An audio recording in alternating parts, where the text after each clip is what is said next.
അല്ലാഹു പറയുന്ന ഫഹസിബതും അന്നമാ ഖലഖനാകും അബസാ, നിങ്ങളെ വെറുതെ അങ്ങ് പടച്ചതാണെന്ന് നിങ്ങൾ കരുതുന്നുണ്ടോ? നിങ്ങളെ വെറുതെ അങ്ങ് പടച്ചതാണെന്ന് നിങ്ങൾ കരുതുന്നുണ്ടോ? അല്ലാഹുവിന്റെ ഖുർആനിന്റെ ഭീഷണിയുടെ സ്വരമാണ്. കഷ്ടപ്പെടണം പ്രിയപ്പെട്ടവരെ, ത്യാഗം ചെയ്യണം സഹോദരങ്ങളെ. അല്ലാഹുവിന്റെ റസൂൽ പറയുന്ന സർവ്വ മനുഷ്യരെയും അല്ലാഹു പടച്ചതമ്പുരാ ലോകത്തിരുന്ന് മരണപ്പെടുത്തിയിട്ട്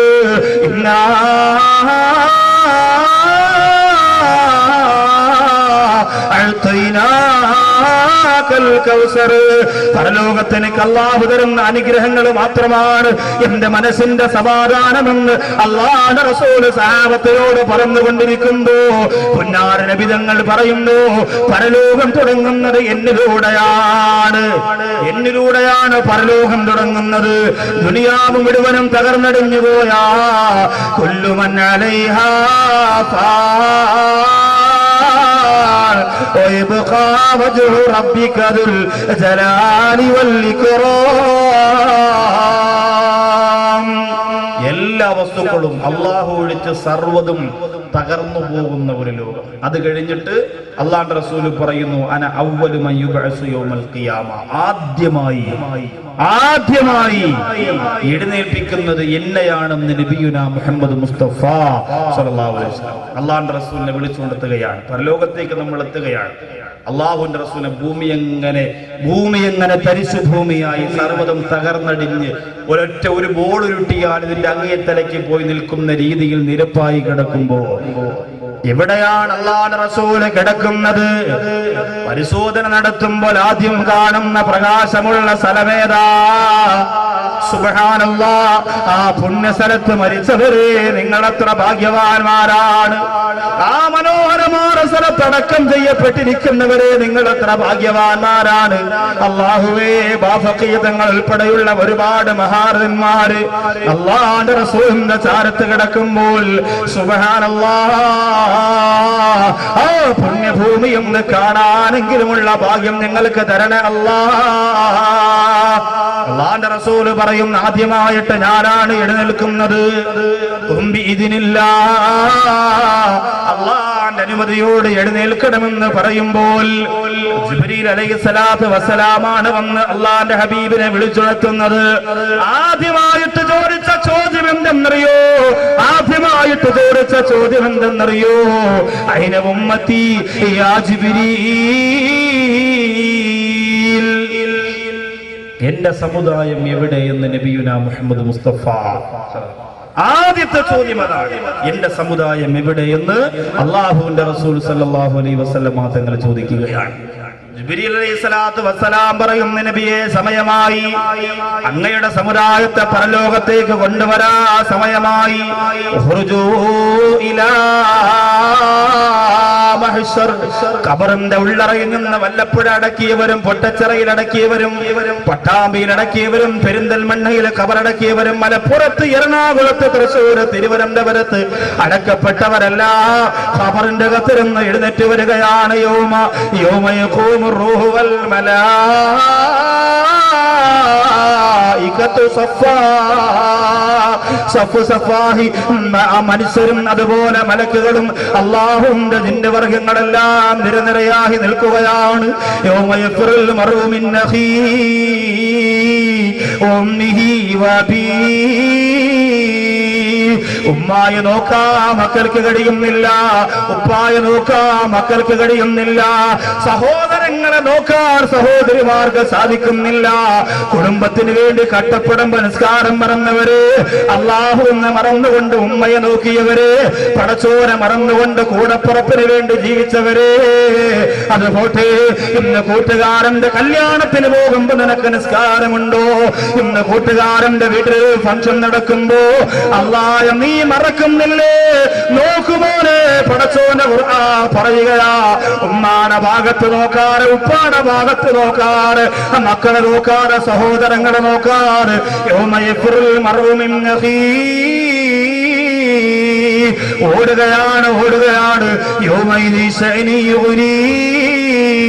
എല്ലാവർക്കും അവരവരുടെ കാര്യമുണ്ട്. പൊട്ടിക്കരഞ്ഞുകൊണ്ട് നബി തങ്ങളുടെ മുമ്പ് വരികയാ. എന്നിട്ട് പറയുന്ന നബിയേ, പരലോകത്തെ കുറിച്ച് ഖുർആൻ പറഞ്ഞതിൽ ഒരായത്തിൽ എനിക്കൊരു സംശയമുണ്ട് നബിയേ, അതൊന്ന് വിശദീകരിക്കണം റസൂലേ. അല്ലാഹുവിന്റെ റസൂൽ ചോദിക്കുന്ന പറയുക, മുആദ് റളിയല്ലാഹു അൻഹു പറഞ്ഞു കൊടുക്കുകയാ, യൗമ യുൻഫഖു ഫിസ്സൂർ വതഅതൂന അഫ്വാജാ. അല്ലാഹുവിന്റെ പരിശുദ്ധ ഖുർആനിലെ ഒരു ആയത്താണ്. ഖുർആൻ ഓടി വരുന്ന നമുക്ക് കാണാൻ കഴിയുന്നതാണ് പ്രിയപ്പെട്ടവരെ. യൗമ യുൻഫഖു ഫിസ്സൂർ ഫതഅതൂന അഫ്വാജാ. സൂറെന്ന കാഹളത്തിൽ ഊതപ്പെടുമ്പോൾ സംഘം സംഘമായി ജനങ്ങൾ ഖബറിന്റെ അകത്ത് എഴുന്നേറ്റ് വരുമ്പോൾ നബി തങ്ങളോട് പറഞ്ഞു, ഈ സംഘം സംഘമായി വരിക എന്ന് പറഞ്ഞാൽ എനിക്ക് അറിയില്ല നബിയെ, ഒന്ന് പറഞ്ഞു തരണം. മുആദ് റളിയല്ലാഹു അൻഹു നോക്കുമ്പോൾ അല്ലാഹുവിന്റെ റസൂൽ തല ഇങ്ങനെ കുനിച്ചു വെച്ചു. മുആദ് റളിയല്ലാഹു അൻഹു മുത്ത് നബി തങ്ങളുടെ ദാടിയുടെ ഭാഗത്തേക്ക് വിരൽ വെച്ചിട്ട് ഇങ്ങനെ ഉയർത്തി നോക്കുമ്പോൾ ഫബകാ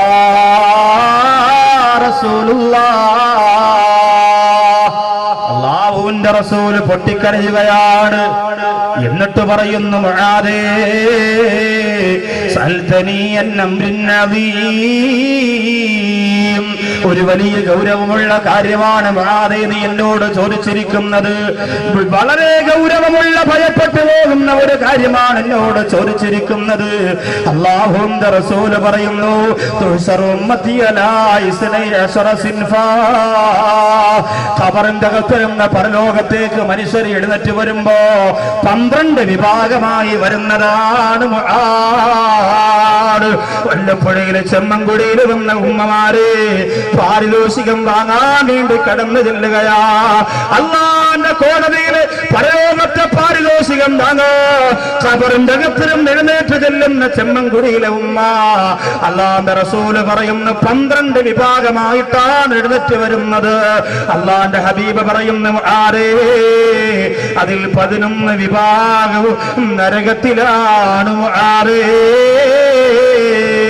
അതിൽ 11 വിഭാഗവും നരകത്തിലാ, അവർക്ക് സ്വർഗമില്ല മുആദേ, സ്വർഗമില്ല. 12ാമത് വരുന്ന ഒരൊറ്റ വിഭാഗത്തിന് മാത്രമാ സ്വർഗമുള്ളത്. അല്ലാഹുവിന്റെ റസൂലിന്റെ മുമ്പ് ഇരുന്നു കൊണ്ട് മുആദ് റളിയല്ലാഹു അൻഹു കരയാ തുടങ്ങുകയാ. ചെമ്മൻകുഴിയിൽ വന്നിരിക്കുന്നവരെ, പടച്ചോന്റെ കോടതിയിൽ സ്വർഗം വാങ്ങാൻ ചെല്ലുന്ന 12ാമത്തെ വിഭാഗത്തിലല്ലേ നമുക്ക് പെടാനുള്ളത്. അതിന് സീരിയൽ കണ്ടുകൊണ്ടിരുന്ന പറ്റൂല്ല, സിനിമ കണ്ടുകൊണ്ടിരുന്ന പറ്റൂല്ല, പൂരപ്പറമ്പിൽ കറങ്ങി നടന്ന പറ്റൂല്ല, ന്യൂ ഇയർ ആഘോഷിച്ചുകൊണ്ട് അടിച്ചു പൊളിച്ച പറ്റൂല്ല. എന്റെ പ്രിയപ്പെട്ട സമുദായമേ, 12ാമത്തെ വിഭാഗത്തിലേക്ക് പറയുന്നതിന് മുമ്പ് ആ 11 വിഭാഗങ്ങളെ ചുരുങ്ങിയ സമയം കൊണ്ട് ഞാൻ ഒന്ന് വിശദീകരിക്കുകയാ. വിശദീകരിച്ച് തീർക്കാൻ സാധ്യമല്ലെന്നറിയാ, എന്നാലും ഒരു ശ്രമം നടത്തുകയാ. വല്ലപ്പുഴയിലെ ചെമ്മൻകുഴിയിൽ ഞാനെന്ന് വന്നാലും ആവേശത്തോടെ ഓടിയെത്തുന്ന ചെറുപ്പക്കാരാ, ഈ വിശാലമായ ഗ്രൗണ്ട് പോലും നിറയ്ക്കാൻ പാകത്തിൽ ഓടിയെത്തിയ പ്രിയപ്പെട്ട മുസ്ലിങ്ങളെ മനസ്സ് വെക്കുക, ഒരിക്കലും ഈ 11 വിഭാഗത്തിൽ പെടാൻ പാടില്ല. മുആദ് റളിയല്ലാഹു അൻഹു കരഞ്ഞുകൊണ്ട് പറയുകയാ, നബിയേ അവിടുന്ന് ഒന്ന് വിശദീകരിച്ച് തരണം റസൂലേ. ആരൊക്കെയാണ് ആ വിഭാഗങ്ങളെന്ന് പറയണം നബിയേ. അല്ലാഹുവിന്റെ റസൂൽ പറഞ്ഞു കൊടുക്കുകയാ, 1ാമത്തെ വിഭാഗമാരാ. അല്ലാഹുവിന്റെ റസൂൽ പറഞ്ഞു കൊടുക്കുന്നു, അതേ ഖബറിന്റെ അകത്തിരുന്ന് ഒരു വിഭാഗം എഴുന്നേറ്റ് വരികയാ. ലൈസ ലഹും യദാനി വലാ റിജ്ലാ, അവർക്ക് 2 കൈകളില്ല, അവർക്ക് 2 കാലുകളില്ല. 1ാമത്തെ വിഭാഗം 2 കൈയില്ല, 2 കാലും ഇല്ല. അല്ലാഹുവിന്റെ കോടതിയിൽ ഖബറിന്റെ അകത്ത് എഴുന്നേറ്റ് വരുന്ന 1ാമത്തെ വിഭാഗം 2 കൈയും അവർക്കില്ല, 2 കാലുകളും ഇല്ല. അടക്കുമ്പോൾ 2 കൈയുമുണ്ട്, 2 കാലുമുണ്ട്. വല്ലപ്പുഴയിലും പൊട്ടച്ചിറയിലും പട്ടാമ്പിയിലും പെരിന്തൽമണ്ണയിലും ചെറുപ്പുളശ്ശേരിയിലും ഒക്കെ ഈ മയ്യത്ത് കൊണ്ടുവന്ന് പള്ളിയുടെ ഖബർസ്ഥാനിലേക്ക് ഇറക്കി വെക്കുമ്പോൾ മക്കളൊക്കെ കണ്ടതാണ്. 2 കൈയുണ്ട്, 2 കാലുണ്ട്, സർവ്വവിധ ശരീരത്തിന്റെ അവയവങ്ങളുണ്ട്, അംഗവൈകല്യങ്ങൾ ഒന്നുമേ ഇല്ല. പക്ഷെ ഇവിടെ ഖബറിന്റെ അകത്ത് നിന്ന് എഴുന്നേറ്റ് വരുന്ന ഒന്നാമത്തെ വിഭാഗം ലൈസ ലഹും യദാനി വലാ അർജലാൻ, അവർക്ക് 2 കൈകളും ഇല്ല, 2 കാലുകളും ഇല്ല. അല്ലാഹുവിന്റെ റസൂലിനോട് മുആദ് റളിയല്ലാഹു അൻഹു കരഞ്ഞുകൊണ്ട് പറയുന്നു, നബിയേ, അവരെന്ത് തെറ്റ് ചെയ്തതിന്റെ പേരിലാണ് അള്ളാഹു അവരെ അങ്ങനെ കൊണ്ടുപോകുന്നത്? എന്ത് തെറ്റ് ചെയ്തതാണെങ്കിലും നബിയേ, ആ തെറ്റ് മുആദിന്റെ ജീവിതത്തിൽ ഉണ്ടാവൂല റസൂലേ. അത് എന്ത് തെറ്റാണെങ്കിലും മുആദിന്റെ ജീവിതത്തിൽ ആ തെറ്റില്ല നബിയേ. എന്റെ ചെമ്മൻകുടിയിൽ വന്നിരിക്കുന്ന വിശ്വാസിനികളോട് ചോദിക്കട്ടെ, നിങ്ങൾക്ക് തീരുമാനമെടുക്കാൻ പറ്റുമോ? ഈ മനോഹരമായ വിജ്ഞാന നഗരിയിലിരുന്നു കൊണ്ട് അല്ലാഹുവേ, ആ തെറ്റ് എന്ത് തെറ്റാണെങ്കിലും ഞങ്ങൾ ഇന്ന് മുതൽ ചെയ്യൂല അല്ലാ.